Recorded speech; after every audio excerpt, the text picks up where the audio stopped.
سلام عليكم. لفة جلاش واحدة هنعمل منها كل ده، ومش عايزة اقول لكم بقى ان الطعم احلى من الشكل بمراحل. تعالوا نشوف مع بعض هنعمل ايه. اول حاجة هبتدي ان انا اسيح السمنة بتاعتي اللي انا هدهن بيها طبقات الجلاش. اول لما اطلع الجلاش بتاعي من الكيسة بتاعته لازم على طول احطه في فوطة طبعا نظيفة وخاصة بالمطبخ. انا عشان عايزة لفة الجلاش بتاعتي تكون مفرودة فحطيته ما بين فوطتين. هطلع فقط ورقة اللي انا هشتغل فيها، وبقيت لفة الجلاش تكون متغطية كويس قوي والا هتنشف جدا. هبتدي بقى ان انا اخد اول ورقه وادهنها كويس قوي بالسمن، لان السمن هنا هيكون مسؤول عن ان هو يورق لي الجلاش بتاعي كويس قوي لما يدخل الفرن. وبعدين هبتدي ان انا احط ورقه تانية من الجلاش وادهنها كويس قوي، وهكذا لغايه لما هخلص عدد الطبقات اللي انا عاوزاها. انا هنا بعمل كل واحده حوالي 5 ورقات فوق بعض. اخر بقى ورقه بتاعتي بعد لما هدهنها كويس قوي بالسمن، لو حابه ان انا اضيف هنا مكسرات هتكوني جرشها جرش خشن وهتبتدي انك تضيفي في المرحله دي. هبتدي بقى ان انا اجيب بدايه المستطيل واتنيه للنص، وكمان نهايه المستطيل واتنيه برضو للنص، بحيث ان هم يعملوا شبه الكتاب كده، وبعدين هتنيهم هما الاثنين على بعض. الجزء بقى المقفول من المستطيل هو ده اللي انا هبتدي بيه. هجيب قطاعه دائريه وهقطع على هيئه نص دايره بالشكل اللي حضرتك شايفاه معايا. طبعا القطاعه الدائريه ما بتكونش يعني حاميه قوي من تحت، عشان كده بحب ان انا امشي باي سكينه عند حضرتك على الشكل الدائري اللي احنا عملناه، بحيث ان انا اتاكد قبل ما اشيلها ان هي مفصوله كويس قوي. قبل لما احط الجلاش بتاعي في الصينيه طبعا لازم هدهنها كويس قوي برضو بالسمن، وبعدين هبتدي ان انا احطهم. شايفين شكلهم عامل ازاي؟ افتكروا الشكل ده لان بعد ما يطلعوا من الفرن هيورقوا وهيبقى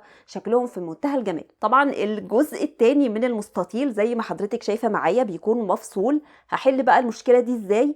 بمنتهى البساطة هجيب ورقة جلاش جديدة وهبتدي ان انا ادهنها كويس قوي برضو بالسمن، وهحط الجزء المفتوح من المستطيل جواها بالشكل ده كده، بحيث ان يبقى عندي شبه بالظبط الجزء اللي فات من المستطيل. وبرضو هكرر ان انا اقطع بالقطاعة بتاعتي الدائرية وهشيلهم واحطهم على الصينية بتاعتي. كده خلصنا اول شكل. اخر حاجة قبل ما يخش الفرن هبتدي ان انا ادهن السطح بتاعه كويس قوي برضو بالسمن، وعلى فرن مسخن مسبقا على 180 درجة مئوية. طيب الباقي بقى ده هنرميه؟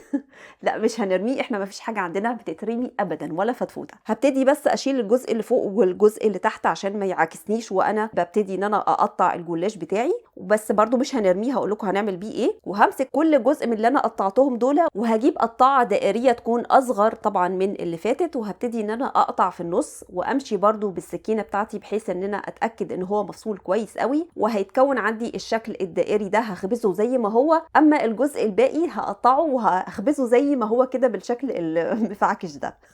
اول بقى لما يخرج اول شكل عندي من الفرن بالجمال ده هبتدي ان انا انزل عليه على طول بالشربات اللي انا مجهزاه من قبل كده. طبعا الشربات بيكون تقيل خاص بالحلويات الشرقيه، ولكن كمان بيكون في درجه حراره المطبخ، يعني ما يكونش سخن. شايفين شكله؟ طعمه بقى يعني احلى من الشكل بمراحل. اما بقى الجزء اللي احنا يعني عملناه زي ما هو كده هبتدي ان انا اجيب برامات وهحط فيها الجلاش بتاعي واحاول ان انا اكسره شويه. وهنا مش هحط عليه شربات، هحضر له لبن وسكر. طبعا السكر على حسب الذوق بتاع حضرتك عامل ازاي. انا حطيت لكل كوبايه لبن معلقتين كبار من السكر، وهبتدي ان انا انزل بيهم على الجلاش بتاعي، يعني نفس فكره ام علي بس بالجلاش. طبعا عايزه اقول لكم ان ده فضل معايا لتاني يوم بنفس القرمشه اللي طالع بيها من الفرن. شايفين عملنا قد ايه من نص كيلو جلاش، والشكل الدائري شايفين شكله عامل ازاي؟ جربوه قولوا لي رايكم فيه ايه.